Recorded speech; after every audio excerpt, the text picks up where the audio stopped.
南京小红山上的这座建筑，是民国年间蒋介石专为宋美龄建造的，人们都习惯地称它为美龄宫。美龄宫筹建的时候，9·18事变爆发。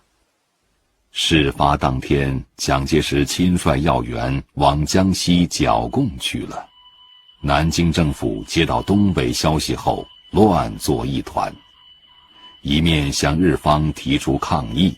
一面急电南昌，催蒋介石回府。1931年9月21日，蒋介石回南京的当天就公开表态，要尽快交国际联盟处理。他强调，先以公理对强权，以和平对野蛮，暂取逆来顺受态度，以待国际公理之判断。当日，日军已经侵占了沈阳、长春、吉林、辽源等26座城市。当日，在国际联盟召开的理事会上，日本代表颠倒黑白，把9·18事变说成是中国军队挑衅造成的，要理事会延期讨论。结果，国际联盟讨论了几个月，未有结果。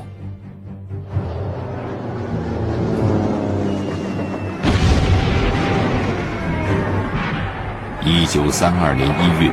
日军又在上海蓄意制造了128事变，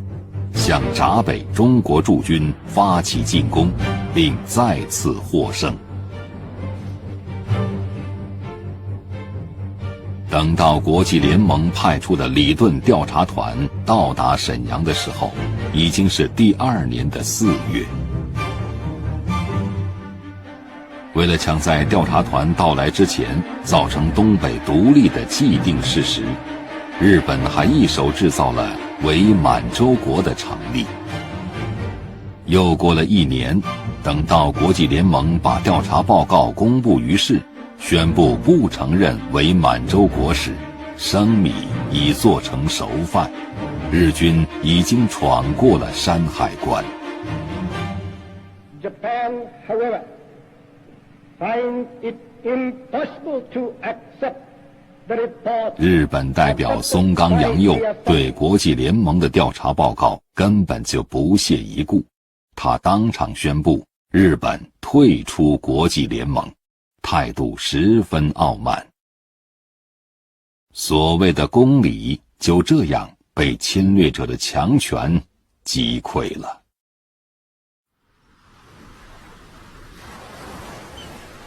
中日两国的关系一衣带水，因为一衣带水，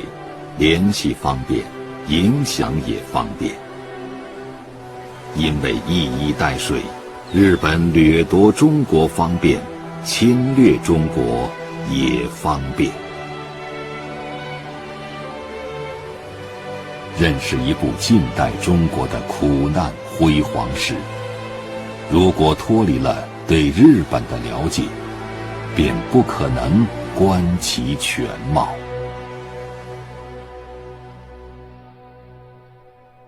日本原本也是被侵略的。1853年7月8日，美国的东印度舰队司令佩里率4艘黑色军舰从东京湾横须贺登陆，逼迫日本签署了第一个不平等条约，迫使日本开放口岸，放弃关税自主等等。但有些不同的是，黑船事件发生的时候，日本已从对中国和荷兰口岸的有限开放中获得了一些相对宽容的心态，于是对佩里的贸然闯关采取了隐忍的态度，没有抵抗。15年后，取代德川统治的明治天皇宣告了一个迅速改革和西方化时代的到来。1868年4月15日，明治天皇签字颁发的5条誓文，核心就是向全世界求新知识，以加强帝国统治的根基。一个当时访问日本的德国人曾问及日本人有关日本历史的问题，日本人给他的回答表现了明治维新时代人们的心情，只有一句话，说我们没有历史，我们的历史自今日起。正视落后，直面西方，成为了这个岛国的一种风尚。应当说，日本在这个经济、政治、文化的挑战面前，他做的决策要比清政府反应快得多，而且他对于这个国家后来的崛起产生了非常深远的影响。实际上，在日本实行明治维新的6年之前，即1862年，中国已悄悄开始了一场洋务运动。但是洋务运动只是在引进和学习西方先进军事技术上下功夫，口号是师夷长技以制夷，并建成了当时世界上最大的海军舰队北洋水师。而日本在明治维新中却看到，军事技术的先进不能脱离总的工业化，毫不犹豫地改造和废除了一些传统制度，为生成现代军事力量开辟了道路。口号是尊王攘夷，富国强兵，脱亚入欧，走上了军事扩张的道路。明治维新开始34年后，日本专门在佩里当年登陆的地方，为这位强行叩开他们国门的将军建立了一座纪念碑。在日本人看来，没有佩里就没有明治维新，日本就不会在短短30多年中取得与西方强国比肩的成就。立碑者就是那个与李鸿章签署《马关条约》的首相伊藤博文。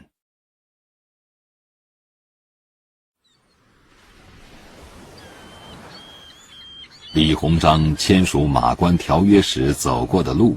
也被命名为李鸿章路。路的那头是苦难的中国，这头就是签署《马关条约》的春帆楼。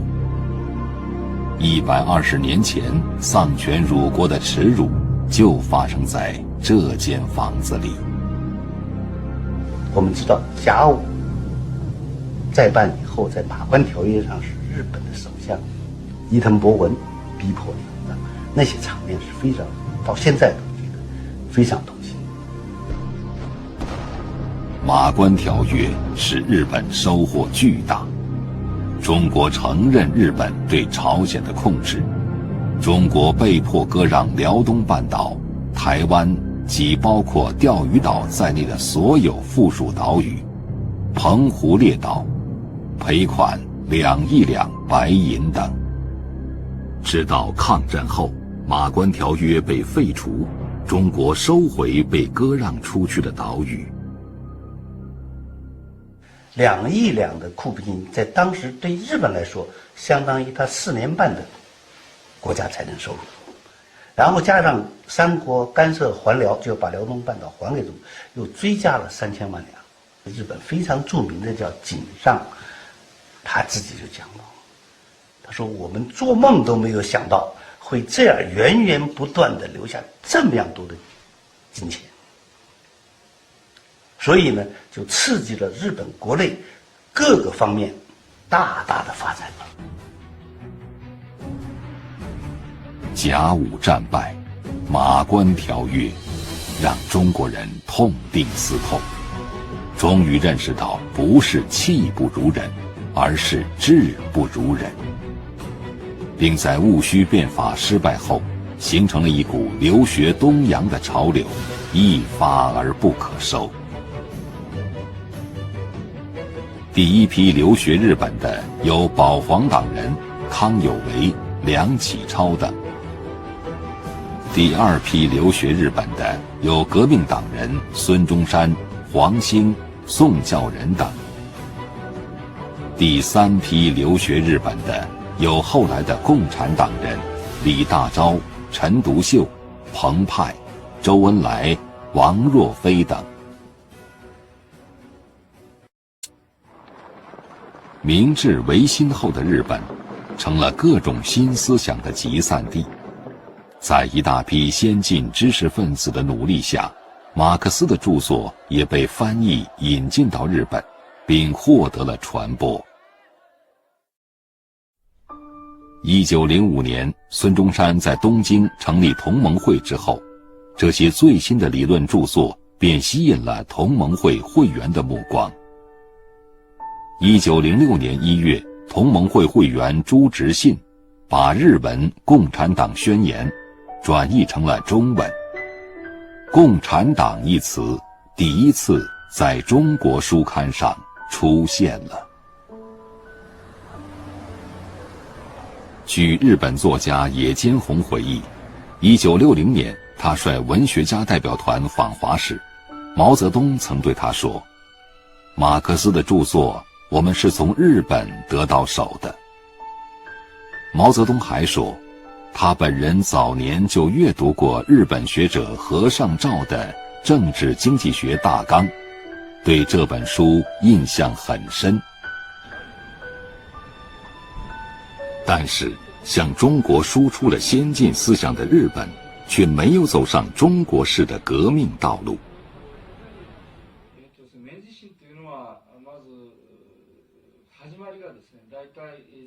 在日本共产党中央委员会，我们了解到，早在20世纪初，片山前和幸德秋水等人就成立了日本第一个社会主义政党，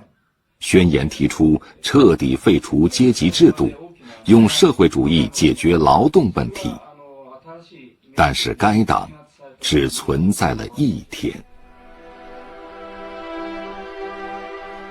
1908年，日本政府捏造了一个企图谋杀天皇的大逆事件，数百名社会主义者被捕，幸德秋水等24人被判处了死刑。后来在共产国际帮助下成立的日本共产党，也一直没能成气候。特别经过甲午战争、日俄战争，所以他军人的势力非常强悍，所以他在这个情况下呢，对这许多不同思想的一些东西镇压是非常严酷的。同时，日本共产党在开始呢也不是很成熟，而没有适应当时日本的这样的一个具体环境、具体条件，所以受到镇压呢，所以他这个刚刚成立还不到1年，就大部分给抓起来，平时受到镇压，同时解散了。再过几年再组织起来，刚刚一成立又被抓了。没有走上社会主义道路的日本，却为法西斯主义的形成聚集起了足够的能量。1919年8月，一个叫大川周明的日本人来到上海，此人是日本右翼团体游存社的中坚骨干。他来上海是为找一个人，这个人叫北一辉，是日本法西斯理论的鼻祖。北一辉原名辉次郎，早年他崇尚民权革命，于1911年来中国投奔孙中山。这期间他还写过一本《中国革命外史》的小书。但当他亲眼看到中国人反日情绪不断高涨后，便决心躲进小楼，开始了对法西斯主义的研究。大川周明比北一辉小3岁，是东京帝国大学的法学博士。后来他与北一辉齐名，共为日本法西斯运动的2个思想领袖。在上海找到北一辉的大川周明没有想到，北一辉靠吃饭团喝清水度日，写了一部日本改造法案大纲。就是这部8卷本的书，成了日本法西斯主义的思想纲领。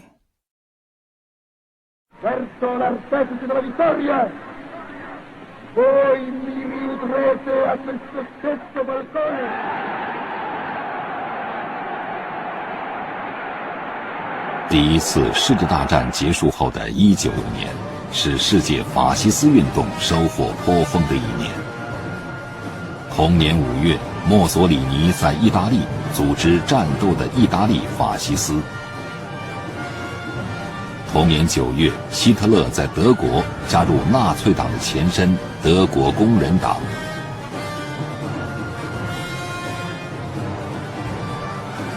还是这年9月，北一辉在上海完成了国家改造案原理大纲。法西斯主义不约而同地在西方与东方同时咕咕坠地了。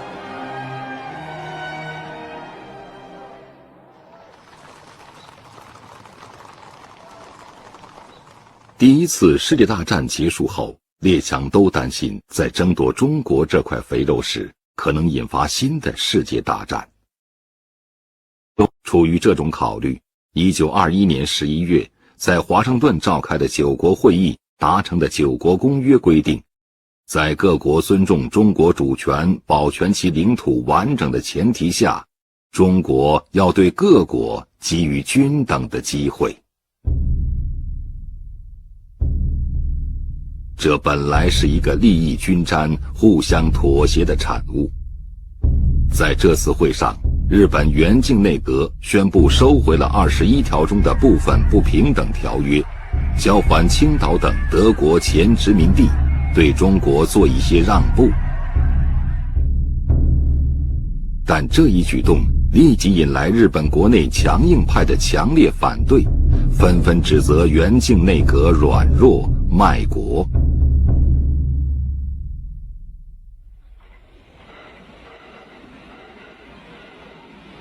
1921年11月4日，首相原敬在东京车站被刺身亡。平民出身的原敬原想在日本搞民主政治，但是一把刺刀便结束了刚想冒头的民主政治。自此，日本政治便有了暗杀政治之称。那么随着他的被刺杀，那日本政党政治正好就结束，所以上来的就是新的军人的，又是恢复了现役军官来作为日本的陆军大臣，叫现役武官制。这一段时期呢，我们在日本历史上也作为一个非常重要的时期。日本本来有一些机会可以逐渐走上民主的道路，最后没有做到，反而走上了法西斯的军国主义道路。就在日本首相原敬被刺前1个星期，在德国莱茵河上游一个叫巴登巴登的矿泉疗养地，3个日本武官在这里举行了一次秘密聚会。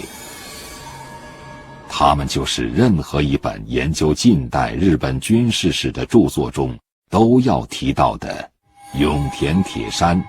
小田敏四郎、冈村宁次。在东京读陆军小学时，这3人就是好朋友。后来他们又一起考进陆军大学。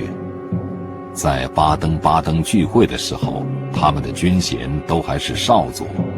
但讨论的问题却是如何从解决陆军人事腐败入手，寻找日本政治前途。这3人后来被称为三羽屋，成了日本昭和军阀集团的象征。在巴登巴登聚会时，还有一个人不能被忽略，他就是那个臭名昭著的东条英机。不过由于当时他的军衔很低，所以三雨屋开会的时候，他只有在门口放哨的份儿。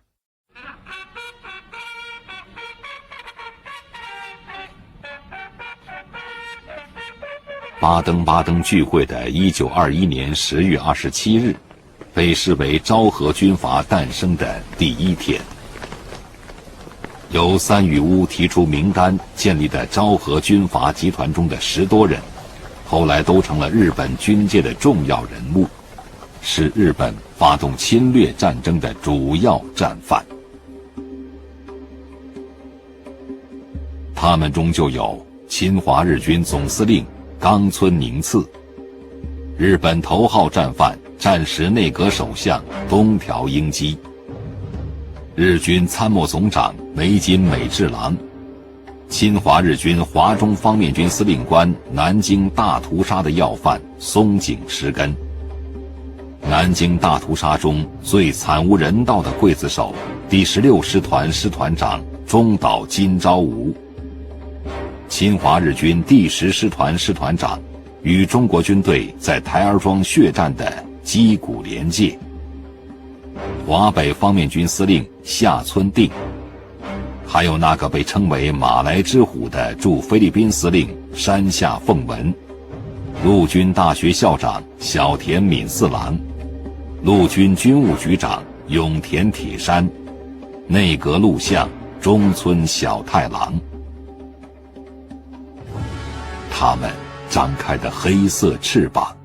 给整个东方带去了巨大的灾难。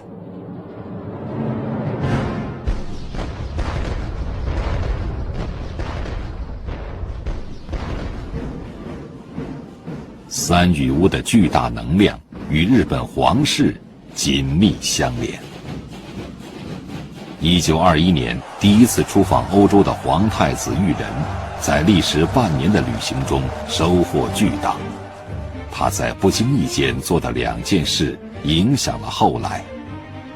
一件是接见并宴请了前来进谒的日本驻欧武官和观察员，巴登集团的11人当时都在现场。三雨屋巴登聚会就发生在这次接见之后，还未上台的裕仁已经获得了日本少壮派军官们的鼎力支持。另外，他在巴黎微服出游时，还特意购买了一尊拿破仑的半身像。据说这尊雕像后来就一直摆放在他的书房里，加深着他对武力征服的印象。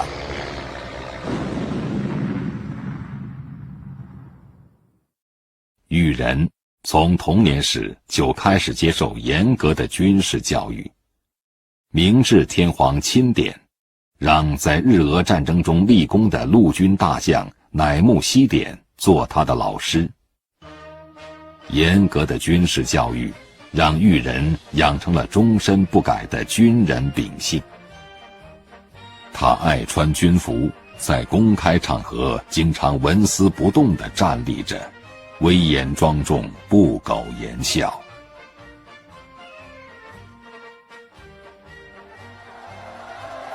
即使到了老年，出现在公众面前，身板依旧挺直。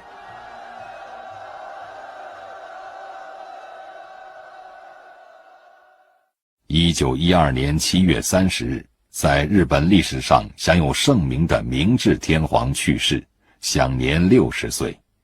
裕仁被正式册封为皇太子。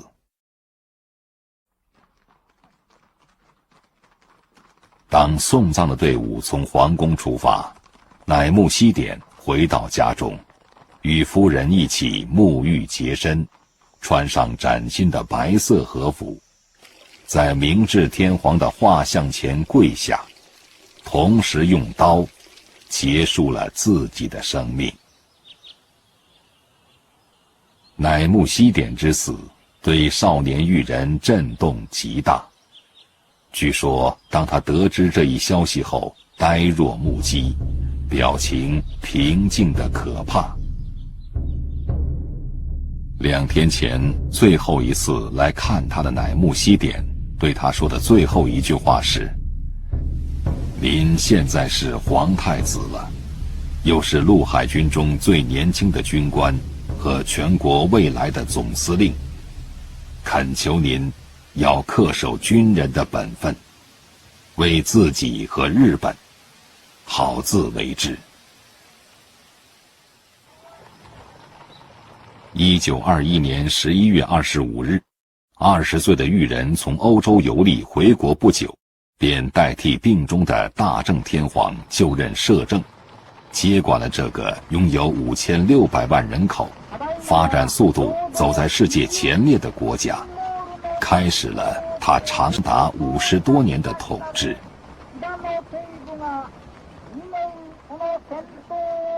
裕仁摄政2个月后，一个叫做大学寮的特别机构，在大川周明的主持下，在皇宫中幽静的宫廷气象台开张了。昭和军阀集团的骨干成员几乎都到这里听过课。年轻日本军人们的信条是：日本人民必须成为解放人类的旋风的中心，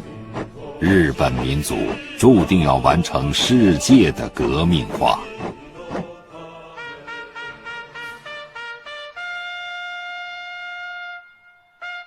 整个20年代，日本军队中出现了100多个法西斯团体，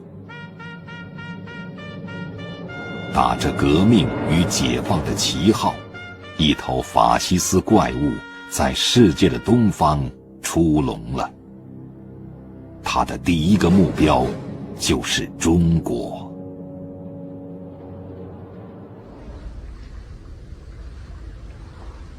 在当时中国所有政治团体中，中国共产党对日本的认识最为清醒。1922年中共2大宣言中有这样一段话：第一次世界大战后，日本帝国主义者便利用欧美无暇东顾之际，夺取德国在山东的权利，占领胶州湾，并用恐吓、贿赂等手段，以著名的21条压迫中国，意在使中国变为他独占的殖民地。从此，事实上，日本的势力就侵入了中国行政、财政、军事、外交及其一切政治机关的血管里，控制中国经济生命，自由指挥北京政府，以完全实现他的侵略政策。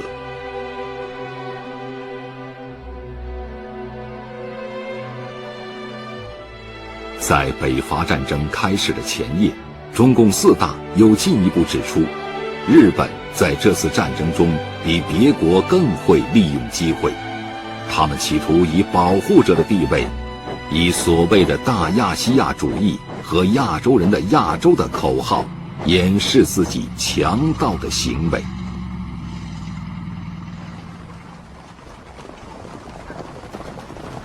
对中国发生的革命，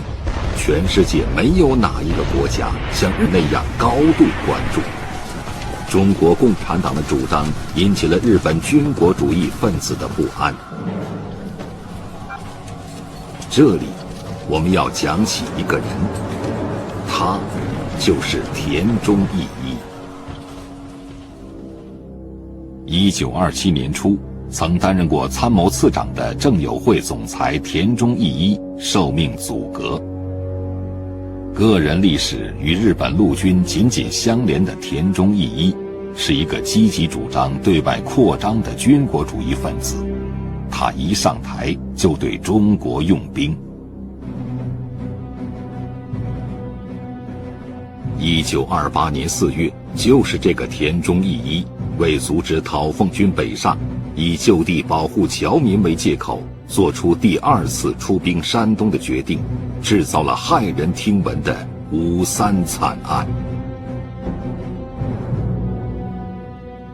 其实蒋介石与田中义一是见过面的。1927年下半年，蒋介石去日本拜见宋太夫人那一次，他就在东京拜访了田中义一。据史料记载，蒋介石与田中义一谈了2个多小时。当蒋介石谈到统一中国的话题时，田中突然为之变色，表示不快。但是对于共产党的问题，双方意见一致，都认为非予清除不可。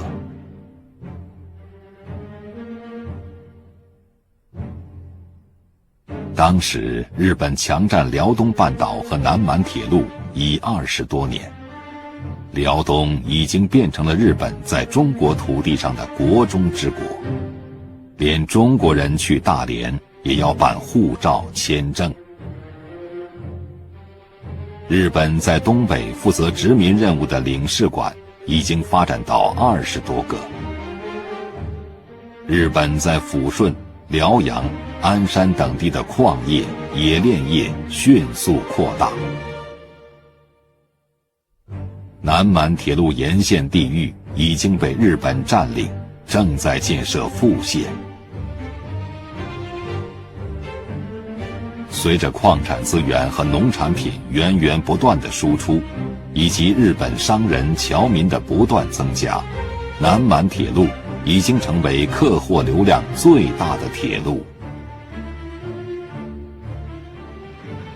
关东军到918事变前，兵力已发展到1万多人。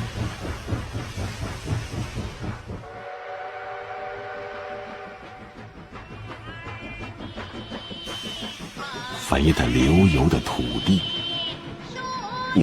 四季飘香的庄稼，取之不竭的矿藏，让日本垂涎。918事变的主谋关东军参谋石原莞尔说：“満蒙は我が国の発展のためには最も重要な戦略拠点であり、それを確保することはアジアの平和につながる。満蒙の農業生産は我が国の食料問題を解決し、鉄、石炭などの資源は我が国の重工業の基礎を固め、満蒙を我が領土とする以外に道はない。”石原莞尔的这番话绝非他个人的思想。在中国东北任职很久，与张作霖以兄弟相称的田中义一，在其志满所感中说得更直接。他强调，利用中国资源是日本富强的唯一办法。他上台后干的第一件大事就是召开东方会议，使参谋本部、外务省、关东军、驻华外交官在攫取满蒙地区和武力对付中国问题上达成了共识，形成了对华政策纲要。实际上的核心是什么呢？就是向田中义一在会后给天皇的一个密奏，在这个密奏里面呢，讲了这么4句话，就说如要征服世界，必先征服支那。所谓支那就是指中国啊。如要征服支那呢，那就必先要征服满蒙。这就是他最核心的4句话。所以这个田中奏折呢，也成为一个很著名的一个事件，因为他把日本侵略的最终目的是全部讲了很清楚了，或者说暴露的很彻底了。东方会议后，日本马上推出了一个迫使张作霖同意委托满铁在东北承办修筑5条新铁路的计划。如果5条新路一通，日本势力也就像蜘蛛网一样铺开了，日本对东北的控制也就水到渠成了。张作霖也是中国人，他虽然靠日本人起家，但也不想让日本势力在东北无限扩张。张作霖很多对日本的一些要求开始就拖延，要不然实际干脆就拒绝。像那个要在东北地区修5条铁路，啊，日本矿山的开发，他就尽量的拖延蘑菇，然后最后有的就不做了，就逐渐的引起了这个日本关东军的不满。日本军部不能再等，关东军不能再等。当国民党军北进，奉军溃败之时，机会终于来了。1928年6月3日，在京凤铁路和南满铁路的交汇处，关东军参谋河本大作在桥墩上埋下了250磅炸药，等着撤回沈阳的张作霖。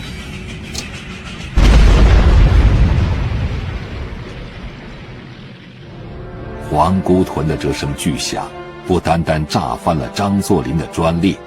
也开启了日本政治被日本军部左右的历史。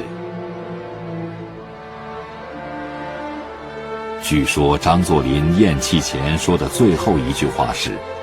告诉小六子以国家为重，好好的干吧，我这臭皮囊不算什么，叫小六子快回奉天。小六子就是张学良。27岁的张学良选择了义志，跟蒋介石走。义志后的1930年9月18日，张学良发表出兵华北通电，支持蒋介石的中原大战。大多数人只记得1931年那个悲伤的9·18，却忘了1930年这个9·18。张学良发表出兵通电后，东北军每隔3小时激发一个军列，运兵南下，仅用10多天时间就完成了对平津的占领。可惜这是内战。当东北军主力入主华北，张学良久居北平之时，东北防务日渐空虚，危在旦夕，他竟没有觉悟。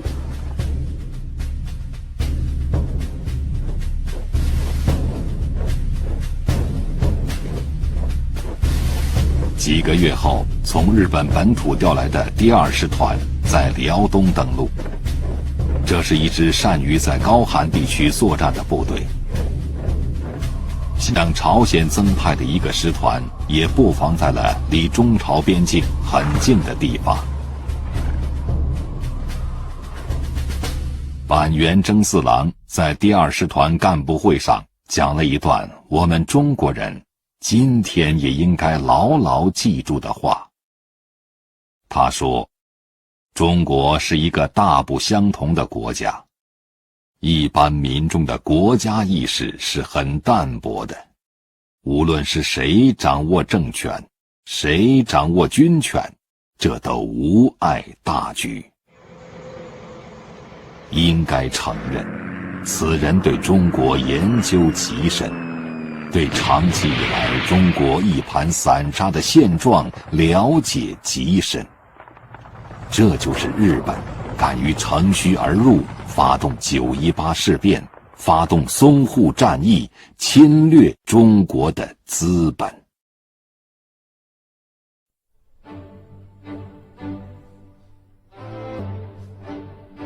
9·18事变发生后，中国共产党作为一个被蒋介石军事围剿下的非执政党，在第一时间做出了强烈反应。中共中央连续发表宣言，号召人民拿起武器，用民族自卫战争驱逐侵略者。中共派出的一批领导干部，很快便深入白山黑水间，先后创立起10几个抗日游击队，汇入了东北人民的抗日洪流。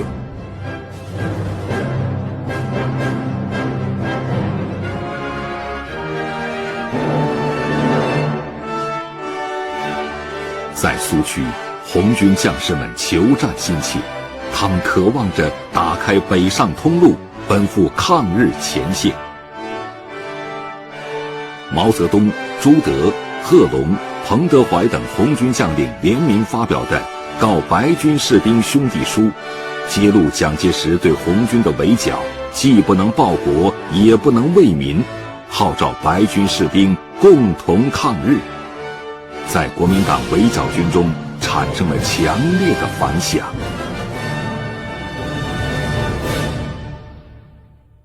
国难当头，群情激愤。这一时期，蒋介石表现得十分摇摆。在日记中，他甚至把人民的抗日热情看作是一时之愤心，说这不但于国无益，而且徒诉其亡，与围剿红军的态度截然相反。1931年12月15日，蒋介石被逼下野，但仅仅44天又重返中枢。下野前他说：“我如不下野，则必北进与倭寇决战。”出山后他又翻脸说：“如贸然与日本断交，孤注一掷，国必灭亡。”从而埋下了更大的祸根。